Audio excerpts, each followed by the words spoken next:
सर्वेभ्यो नमो नमः। पिछले वीडियो में हमने यहीं पर काम को बंद किया था, तो हम यहीं से स्टार्ट करते हैं, प्रारंभ करते हैं। ठीक है, तो ये श्लोक है, दानी तपसी शौर्य च विज्ञाने विनये नये विस्मयो नहीं कर्तव्यो बहुरत्ना वसुंधरा। इसके बारे में हमने पद विभाग भी कर लिया था, अन्वय भी हमने इसका पढ़ लिया था। इसका मतलब है दान में, तपस्या में, शौर्य में, विज्ञान में, विनय में और नय में, इसमें हमें विस्मय आश्चर्य नहीं करना चाहिए। ये तो हमारा कर्तव्य ही है, क्योंकि वसुंधरा जो है ना, पृथ्वी है, बहुरत्ना वाली है, बहुत सारे रत्नों वाली है, यानी कि बहुत सारी अच्छी अच्छी बातें इसमें भरी हुई है। ठीक है, तो हम आगे अगर हम देखें, इसमें शब्दों के अर्थ के देख लेते हैं। दानी, दान कार्य में, तपस्या में, शौर्य यानी पराक्रम में, विज्ञाने विशिष्ट ज्ञान में, शास्त्र ज्ञान में, है ना, विनय यानी नम्रता, नम्रता में, नए नीति में, है ना, नए मानी नीति, विस्मय यानी अहंकार या गर्व ना, इस तरीके का नहीं कर्तव्य हमें नहीं करना चाहिए। ठीक है, अब इसके बाद में हम इसका शाब्दिक अर्थ देख लेते हैं। किसी को भी अपने द्वारा दिए गए दान में, यानी व्यक्ति जब दान देता है तो बड़ा अहंकार करता है, हमने इतना उसको दे दिया, हमने इसके लिए ये किया। तो हमें वो दान में, अपने द्वारा किए गए दान में, दूसरों के लेने में तो हमें उसका शाबाशी देनी चाहिए, बट अपने द्वारा किए गए दान में, तपस्या में, वीरता में, शास्त्र ज्ञान में, नम्रता में और नीति में अहंकार नहीं करना चाहिए, क्योंकि ऐसे गुणों को धारण करने वाले इस संसार में बहुत हैं। क्योंकि ऐसे गुणों को धारण करने वाले इस संसार में बहुत हैं, सिर्फ कोई एक ही नहीं। ऐसे तो कई लोगों के पास गुण है, ये सब तो है ना, इसलिए कहा गया है कि यह धरा अनेक रत्नों से युक्त है। इसीलिए ये कहा भी गया है कि ये पृथ्वी बहुत सारे रत्नों से युक्त है। ये इसका शाब्दिक अर्थ होगा। ठीक है, अब इसमें इसके बाद देखिए नेक्स्ट वाला, हम सब जीवन में बहुत सारे लोगों के साथ में रहते हैं। कीदृश्य नहीं सव्यवहारम कर्तव्यम, कैसे लोगों के साथ व्यवहार करना चाहिए। इति एतत् सुभाषितम वदति, ये इस वाले श्लोक में ये बताया गया है। तो सद्भिरेव सहासीत सद्भिः कुर्वीत संगतिम सद्भिर्विवादम मैत्रीम च नासद्भिः किंचित् आचरेत्। का पद विभाग है, सद्भिः एव सह आसीत सद्भिः कुर्वीत संगतिम सद्भिः विवादम मैत्रीम च न असद्भिः किंचित आचरित। ये सारे शब्द यहाँ से लिए गए हैं। ठीक है, देखो सद्भिः, ये जो रा है इसका विसर्ग हो गया है, फिर ठीक है एव बन गया, सह प्लस आसीत यहाँ से निकला है, सद्भिः, फिर कुर्वीत और संगतिम, इसके बाद सद्भिर विवादम, है ना, तो सद्भिः शब्द हो गया और विवादम हो गया, र का विसर्ग बन गया, फिर मैत्रीम च न प्लस असद्भिः, यहाँ पर निकला हुआ है असद्भिः, किंचित आचरित। ठीक है, किंचित प्लस आचरित। अब हम अन्वय करें, सद्भिः सह एव आसीत, सद्भिः सह संगतिम कुर्वीत, सद्भिः विवादम मैत्रीम च कुर्वीत, न असद्भिः सह किंचित आचरित। है ना, हमें क्या क्या करना चाहिए, सद्भिः यानी सज्जनों के, सह माने साथ, एव माने ही, आसीत हमें क्या करना चाहिए, बैठना चाहिए। सद्भिः सह संगतिम कुर्वीत, उसी की ही संगति करनी चाहिए, सज्जनों के साथ ही हमें संगति करनी चाहिए। और सज्जनों के साथ हमें क्या करना चाहिए, विवाद और मित्रता करनी चाहिए, है ना। न असद्भिः यानी कि जो असज्जन लोग हैं, सज्जन लोग नहीं हैं, उनके साथ किंचित आचरित, कुछ भी हमें आचरण उनके साथ नहीं करना चाहिए। ठीक है, अब इसके बाद देखो यहाँ पर इस श्लोक में भी 4 वाक्य कहे गए हैं। सद्भिः एव सहासीत, सद्भिः संगतिम कुर्वीत, सद्भिः विवादम मैत्रीम च कुर्वीत, न असद्भिः किंचित आचरित। है ना, ये 4 वाक्य हैं, यानी कि जो चीज का वर्णन हम ऊपर कर चुके हैं। इसके बाद हम इनके शब्दों की व्याख्या देख लेते हैं। सद्भिः यानी सज्जन, सद्भिः ये तृतीय विभक्ति का शब्द है और इसका मतलब है सज्जनों के द्वारा। ठीक है, एव माने केवल या ही, ओनली। आसीत, आसीत माने उपविशेत यानी बैठना चाहिए, ये आत्मने पदी शब्द रूप है ना, आस धातु है, यहाँ पर ये उपविशेत शब्द के बारे में बताया गया है। आसीत जो है लंग लकार का शब्द है। ठीक है, यहाँ पर, और ये इसके बारे में हम आगे देखते हैं जल्दी से। सद्भिः सह संगतिम कुर्वीत, यानी संगति शब्द जो है इसके साथ, यानी कि संगति करना चाहिए, उसके साथ में रहना चाहिए, ऐसा कुछ इसका वर्णन है। ठीक है, संगति शब्द इकारांत है और स्त्रीलिंग शब्द है। ठीक है, द्वितीय विभक्ति एक वचन का। कुर्वीत करना चाहिए। ठीक है, इसके बाद हम आगे बढ़ते हैं जल्दी से। तो इस संसार में सज्जनों के साथ ही बैठना चाहिए, उनके साथ ही संगति करनी चाहिए, सज्जनों के साथ ही वाद विवाद और मित्रता करनी चाहिए। अगर लड़ाई झगड़ा भी करें तो सज्जनों के साथ ही करें, क्योंकि उससे हमें लाभ होगा, हानि नहीं होने वाली। दुर्जनों के साथ तो कुछ व्यवहार नहीं रखना चाहिए। ठीक है, आगे देखो। धन धान्य प्रयोगेषु विद्यायाः संग्रहेषु च आहारे व्यवहारे च त्यक्तलज्जः सुखी भवेत्। इसका पद विभाग देखिए तो धन धान्य प्रयोगेषु, ये देखो धन धान्य प्रयोगेषु तीनों शब्दों को अलग कर दिया। विद्यायाः संग्रहेषु च, ये तीनों शब्द यहाँ से आ गए। फिर आहारे व्यवहारे च, आहारे व्यवहारे च यहाँ पर आ गया। त्यक्त लज्जः सुखी भवेत्, एज इट इज वहां पे शब्दों को अलग अलग करके लिखा हुआ है। वैसे तो ज्यादातर इसमें शब्द अलग ही है, कहीं कहीं पर मिला हुआ है, और क्योंकि संस्कृत में मिला हुआ शब्द लिखा हुआ जाता है। ठीक है, अन्वय। धन धान्य प्रयोगेशु, अब हम अन्वय करेंगे तो वाक्य के अर्थ के अकॉर्डिंग लिखेंगे शब्दों को। ठीक है, धन धान्य प्रयोगेशु विद्यायाः संग्रहेशु च त्यक्तलज्जः सुखी भवेत्, आहारे व्यवहारे च अपि त्यक्तलज्जः सुखी भवेत्। ठीक है, तो धन धान्य के प्रयोग में, विद्या के संग्रह में क्या नहीं करना चाहिए हमको? त्यक्त लज्जः सुखी भवेत्, हमको लज्जा का त्याग करके सुखी हो जाना चाहिए।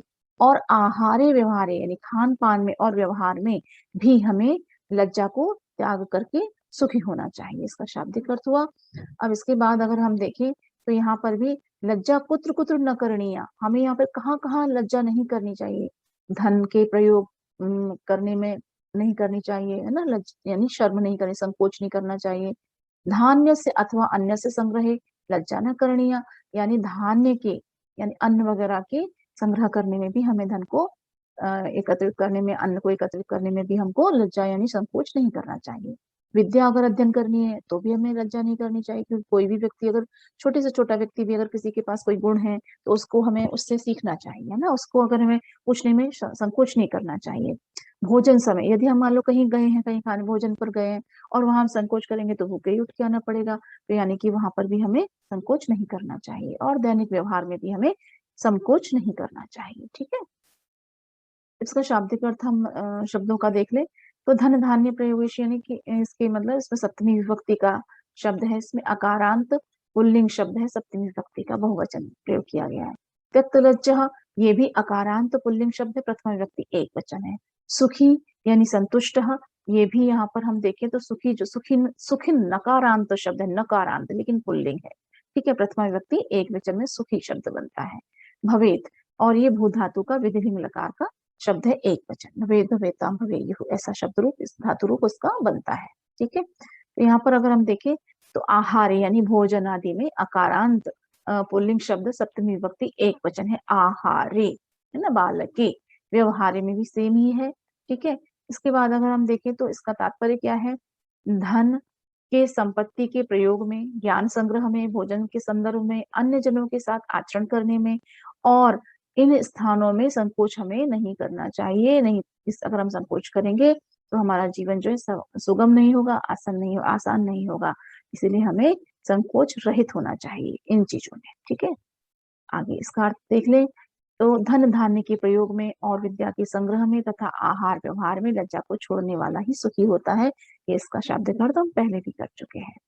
अब इसके बाद देखिए, क्षमा वशीकृतिर लोके क्षमया किम न साध्यते, शांति खड्गः करे यस्य किम न करिष्यति दुर्जनः। यानी कि इसका पद विभाग देखिए तो क्षमा वशीकृति ही ना, ये वाला शब्द देखो वशीकृति ही, तो ऊपर रहा है ना, इसका जब हम विच्छेद करेंगे तो संधि में, यहाँ पर संधि के कारण से यहाँ पे र हो गया है, इसको हम विच्छेद करेंगे तो विसर्ग बन जाएगा। फिर लोके, ये शब्द यहाँ से लिया गया है। क्षमया, ये शब्द यहाँ एज इट इज आ गया। फिर किम न साध्यते, किम न साध्यते। ठीक है, यहाँ पर किम में ऊपर अनुस्वार लगा है, यहाँ पर किम एक अलग शब्द में लिखा हुआ है कॉमा लगा के, इसीलिए यहाँ पर म को हलंत लगा करके लिखा गया है। और यहाँ पर किम, ये ऊपर अनुस्वार लगाया गया है क्योंकि आगे हमारा क्या है, ये व्यंजन है। अगर यहाँ पर न के स्थान पर कोई व्यंजन नहीं, यहाँ पर स्वर होता, जैसे अ से कोई शब्द शुरू हो रहा होता यहाँ पर, या ऊ से, ई से, किसी से भी, तो फिर यहाँ पर म लिखना पड़ता और हलंत लगाना पड़ता, जैसा यहाँ लगाया है। ठीक है, या तो अकेला सिंगल वर्ड होना चाहिए, और या फिर वो ऐसा उसका नियम जो है आगे व्यंजन होना चाहिए, तो हम इसको अनुस्वार लिखेंगे। इसके बाद अन्वय, अन्वय करें। लोके क्षमा वशीकृतिर अस्ति, क्षमया किम न साध्यते, यस्य करे शांति खड्गः अस्ति तस्य दुर्जनः किं करिष्यति। यानी संसार में क्षमा जो है वश में करने वाला एक ऐसा साधन है। और क्षमा करने से क्या नहीं साधित हो सकता है, क्या नहीं बन सकता काम, अर्थात यस्य करे यानी जिसके, करे माने हाथ में, शांति खड्गः शांति रूपी तलवार है, तस्य दुर्जनः किम करिष्यति उसका दुर्जन क्या करेगा, कुछ भी नहीं बिगाड़ सकता क्योंकि वो तो खुद ही शांत बैठा हुआ है। अब इसके शाब्दिक अर्थों को देखिए। क्षमा सहनशीलता, ये आकारांत शब्द है, जैसे कि बालिका है ना, स्त्रीलिंग शब्द है और प्रथमा विभक्ति एक वचन का शब्द है। वशीकृतिर लोके यानी कि वशीकृति ही और लोके, इसमें दो शब्द मिले हुए हैं, जैसा पूर्व पहले भी बताया। वशीकृति ही यानी वशीकरण है ना, स्त्रीलिंग शब्द है और इसमें प्रथमा विभक्ति एक वचन मति की तरह शब्द रूप चलेगा। लोके संसार में, जगति है ना, ऐसा अकारांत तो पुल्लिंग शब्द है और सप्तमी विभक्ति है। ठीक है, इस जगत में क्षमा जो है सभी को वश में करने वाली है, आपने ये देखा ही होगा अपने जीवन में। अब यहाँ पर देखो, क्षमा सहनशीलता है ना, ये भी आकारांत स्त्रीलिंग शब्द ही है, वही चीज है। क्षमया यानी तृतीया विभक्ति हो गई यहाँ पर। अब यहाँ पर देखिए, साध्यते, क्षमया में मूल शब्द क्या है, क्षमा, इसमें तृतीय विभक्ति लगाई गई है। ठीक है, साध्यते, साधयितुम शक्यते, साधु, साध धातु है, लट्लकार प्रथम पुरुष एक वचन है। ठीक है, इस संसार में क्षमा एक महान महान शक्ति है। क्षमाम उपयुज्य जनानाम वशीकरणम शक्यम अस्ति, क्षमा को उपयोग करके व्यक्ति जो है किसी को भी वश में कर सकता है। ठीक है, इसके बाद देखिए यहाँ पे शांति खड्ग, खड्ग माने तलवार होती है, कृपाण जिसको बोलते हैं, ये भी अकारांत है, पुल्लिंग शब्द है, प्रथम विभक्ति एक वचन है। करे माने हाथ में, कर माने हाथ होता है, करतल ध्वनि आपने सुना होगा तो वो हाथ ही है। ठीक है, ये भी अकारांत तो पुल्लिंग शब्द है, सप्तमी विभक्ति एक वचन है। यस्य माने जिसका, करिष्यति माने करेगा, क्री धातु है, करिष्यति लृट्लकार प्रथम पुरुष एक वचन। दुर्जनः दुष्ट व्यक्ति, अकारांत पुल्लिंग शब्द है, प्रथम विभक्ति एक वचन है। ठीक है, इसके बाद अगर हम इसका हिंदी अर्थ देखें तो संसार में क्षमा सबसे बड़ा वशीकरण है, उससे क्या नहीं प्राप्त किया जा सकता, जिसके हाथ में शांति की तलवार हो उसका दुष्ट क्या बिगाड़ सकता है, अर्थात कुछ नहीं बिगाड़ सकता, इसका ये शाब्दिक अर्थ है। अब इसमें देखें तो इस पाठ में हमने किन किन बिंदुओं को देखा, तो जलम, अन्नम, सुभाषितम, एते इत्येषां महत्वम, इनका महत्व देखा। सत्य पालन से आवश्यकता, और हमें सत्य के पालन की आवश्यकता है, ये भी हमें सीखा। कुत्रापि अहंकार न करणीय, कहाँ कहाँ पर हमें गर्व नहीं, अपना मतलब अभिमान नहीं रखना चाहिए, अहंकार नहीं रखना चाहिए, इसका भी वर्णन हमने यहाँ पर देखा। और कई सा संग कर्तव्य, किसके साथ हमें अपना संग करना चाहिए, किसके साथ उठना बैठना चाहिए, सब बताया। स्पष्ट व्यवहार की आवश्यकता है हमको, जीवने क्षमाया महत्वम, और जीवन में क्षमा का क्या महत्व है, उससे हम क्या नहीं कर सकते हैं, इन सब चीजों का इस पाठ में वर्णन किया गया है। चलिए आज के लिए इतना ही, धन्यवाद। ठीक है, और सभी लोग इस पाठ को हम बहुत अच्छे से अगर हम देखें तो सीख पाएंगे इसके शाब्दिक अर्थों को, और बहुत अच्छा है कि हम इसको पूरा तरीके से कोशिश करें।